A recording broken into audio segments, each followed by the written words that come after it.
Hello नमस्कार, मैं अनिल सकरवा और आज जो सिलेबस कक्षा 12 का अपना चल रहा है उसमें डे 62 में है। हमें आज डे 61 हो गया था, आज डे 62 में है और इसमें हम चैप्टर के लास्ट पार्ट में है। इसमें दो बातें रह गई हैं, उनको सोल्व करेंगे। उनमें से पहली बात है वोल्टमीटर का अंश शोधन, दूसरी बात इसी तरह से एमीटर का अंश शोधन।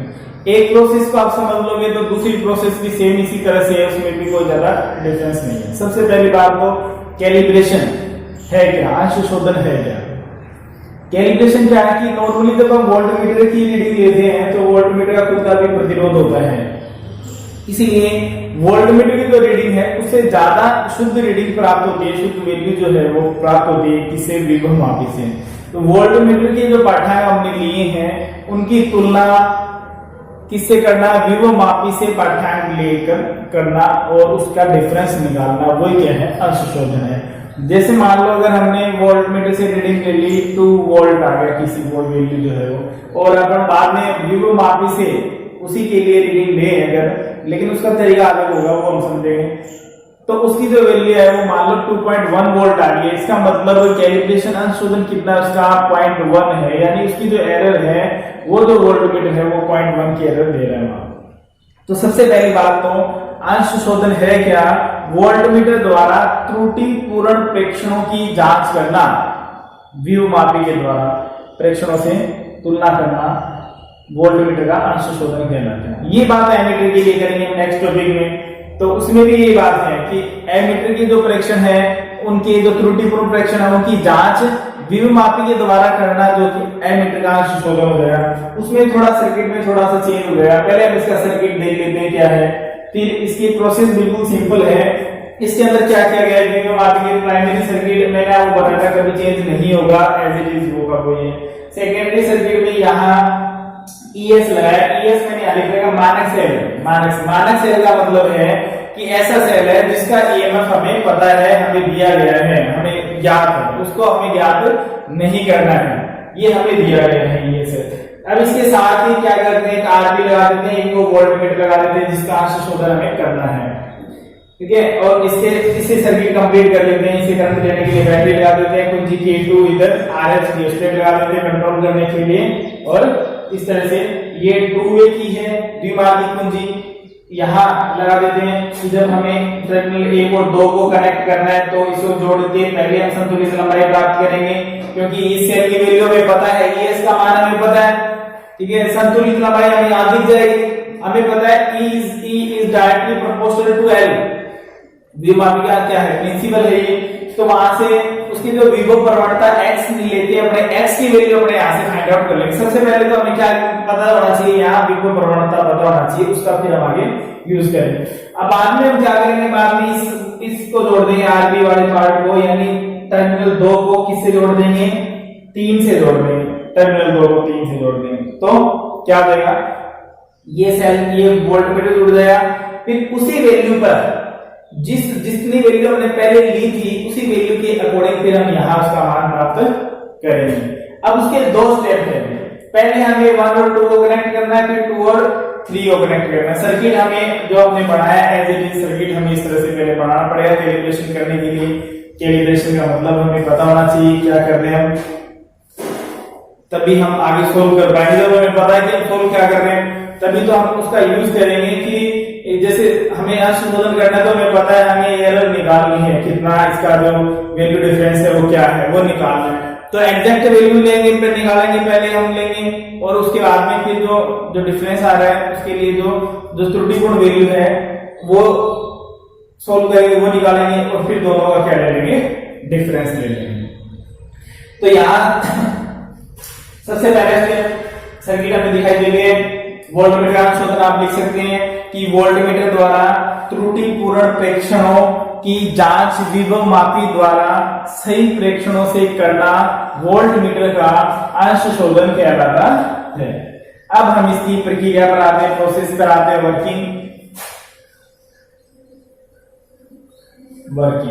वर्किंग बिल्कुल सिंपल है। सबसे पहले क्या करते हैं, कनेक्ट पॉइंट 1 to 2 हम किसको कनेक्ट करेंगे, टर्मिनल 1 और 2 को कनेक्ट करते हैं। टर्मिनल 1 व 2 को जोड़ते हैं, जोड़ दिया टर्मिनल 1 और 2। तो अब क्या होगा, देखो एक बात तो ये लिखी हुई ये बात यहाँ की ईएस मानक सेल का मतलब है कि हमें उस सेल की वैल्यूज का ईएमएफ हमें पता है। अब इसको जोड़ दिया हमने यहां से ऐसे। अब क्या कर रहे हैं, अब ज्योति को वही प्रोसेस वही है जो पहले कर चुके हैं, मीटर ब्रिज में कर चुके हैं। 2 मीटर ब्रिज के एक्सपेरिमेंट हमने एक्सपेरिमेंट वीडियो बनाया, देखा भी होगा, उसमें नहीं देखा तो आप उसे देख लें, ज्यादा आपको पता चल जाएगा। प्रैक्टिकली मैंने आपको शुरू में एक बात कही थी, प्रैक्टिकली मैटर ऐसा हो गया है कि वो अगर आप प्रैक्टिकली देख लेंगे तो आपको उसको याद रखने की जरूरत नहीं पड़ेगी। आपने देखा है उसी को आप अपनी लैंग्वेज में लिख देंगे, आप कहीं का भी कोई नंबर नहीं घटेंगे। और अगर हम उसको केवल थ्योरेटिकली लेकर चलते रहेंगे, आपको पता ही नहीं है मीटर ब्रिज कैसा होता है, पोटेंशियोमीटर कैसा होता है, या सेल कैसे जोड़ कनेक्ट कैसे करते हैं, जोकी कैसी होती है, उसको मूव कैसे करवाते हैं, बैलेंसिंग कंडीशन क्या होती है, तो फिर ये पूरा चैप्टर माइंड में इमेजिनरी रहेगा और इमेजिनरी चीजें लंबे टाइम तक सेव नहीं होती है। अगर हम उसको जो वैल्यूज पढ़ रहे हैं उसकी चित्र, उसके डायग्राम अगर हमारे माइंड में है तो हम उसको इजी वे में याद रख सकते हैं, दिक्कत नहीं आएगी। वरना वो रट्टाफिकेशन वो लंबे समय तक नहीं चलता है। कोशिश आप ये करें कि अगर मान लो अपने यहाँ इस चैनल पे नहीं है तो कहीं पर भी आपको मैटर मिल जाएगा, कहीं से भी आप देख सकते हैं, कोई जरूरी नहीं इसी से लें, लेकिन थोड़ा सा आप उसका नॉलेज ले लें। साथ साथ मैं भी कोशिश कर रहा हूँ कि थोड़ी वीडियो डाल दें, तो वो अगर आप जैसे जैसे देखते रहेंगे वैसे पता चल जाएगा। जैसे हमने मीटर ब्रिज की डाल दी है, तो मीटर ब्रिज की वैसे तो 3 एक्सपेरिमेंट है आपके सिलेबस के अंदर। पहला है जो हमने सोल्व किया था, find the value of resistance of a wire by the meter bridge, और दूसरा है combination of parallel combination of wire, और तीसरा है सीरीज कॉम्बिनेशन। प्रूफ करना है सीरीज कॉम्बिनेशन। नॉर्मली हमने लिया था कि R=R1 + R2 होता है, तो वो होता ही सिद्ध करना है। ऐसे पैरेलल में 1/R=1/R1 + 1/R2 होता है, ये भी हमें उसमें प्रूफ करना है। तो मेथड वही है उसका, इसलिए हमने अभी इसको किया नहीं है, बाद में टाइम लिया तब उसके वीडियोस हम प्रैक्टिकली अपलोड करेंगे। तो जो मीटर ब्रिज हमने एक एक्सपेरिमेंट किया था, सेम वैसे ही जो एक वायर के लिए किया वो 2 वायर के लिए कर लेंगे, फिर दोनों को कनेक्ट करके फिर करके देख लेंगे, तो उसके हमें जो रिजल्ट है वो दिखाई दे जाएंगे, भी नियर अबाउट सेम है। अभी हम इसकी बात करते हैं। अब हम व्यू मापी की कोशिश करेंगे। व्यू मापी एक एक्सपेरिमेंट डाल दे तो आपको व्यू मापी की रीडिंग लेना पता चल जाए। व्यू मापी में कैसे ज्योति को मूव करवा के 10 वायर जो है उसके अंदर कैसे मूव करवाते हैं, हम वहां पर वैल्यूज है नोट करते हैं। उसके लिए कोशिश करेंगे, एक वीडियो अपलोड करते हैं, उसकी भी तो एक्सपेरिमेंट है व्यू मापी। ये कैलिब्रेशन नॉर्मली नहीं करवाए जाते हैं, तो इनकी जरूरत नहीं है। बाकी आप इसको समझ लें, थ्योरेटिकली आपके सिलेबस में है तो आ सकते हैं। अब देखिए इसमें हम यहाँ तक बात कर चुके थे, ये सर्किट डायग्राम है। इसके बाद ये वर्किंग है, वर्किंग में टर्मिनल 1 और 2 को जोड़ दिया। बात कर रहे थे कि सेल की है जो है वो मानक सेल है, स्टैंडर्ड ईएमएफ है, यानी वो हमें गिवन वैल्यू है, तो ये हमें पता है। ज्योति को तार पे मूव करवाते हैं, बैलेंसिंग कंडीशन प्राप्त करते हैं, और गैल्वेनोमीटर में शून्य विक्षेप की स्थिति आ जाती है, तो वो शून्य विक्षेप की स्थिति मान लेते हैं। माना शून्य विक्षेप जो है वो बैलेंसिंग लेंथ जो है वो संतुलित लंबाई क्या है, इसके लिए मान लेते हैं संतुलित लंबाई L0 है। तो ES समानुपाती क्या आ जाएगा, L0, और ES बराबर क्या आ जाएगा, X × L0। ES बराबर X × L0। Equation first they देंगे, यहां से x की वैल्यू निकाल लेते हैं, उसे दे देंगे इक्वेशन फर्स्ट। यहां से x = क्या गया, ES/L0, समीकरण नंबर 1।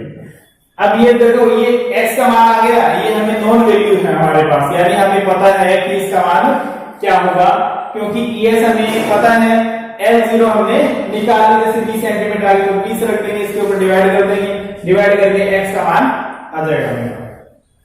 अब इसका स्टेप सेकंड लेते हैं। सेकंड स्टेप में क्या करते हैं, अब इसको हटा देते हैं और वोल्टमीटर को जोड़ देते हैं। वोल्टमीटर को जब जोड़ते हैं तो धारा नियंत्रक से इस परिपथ से होते हुए इसके साथ प्रतिरोध बॉक्स जुड़ा है, वोल्टमीटर जुड़ा है। अब यहाँ से 1 और 2 को डाल देते हैं और किसको जोड़ देते हैं, 2 और 3 को जोड़ देते हैं, टर्मिनल 2 और 3 को जोड़ देते हैं। अब जो पाठ्यांक आएगा वो क्या है, ये यहाँ से जो वैल्यू है वो तो x का मान आ गया। अब जो पाठ्यांक आया वो किसके लिए, v के लिए वैल्यू आएगी।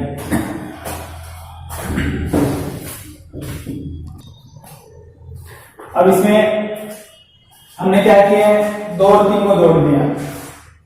अब अपने क्या करेंगे, धारा नियंत्रक से निश्चित मान की धारा हम इसमें प्रोवाइड करेंगे।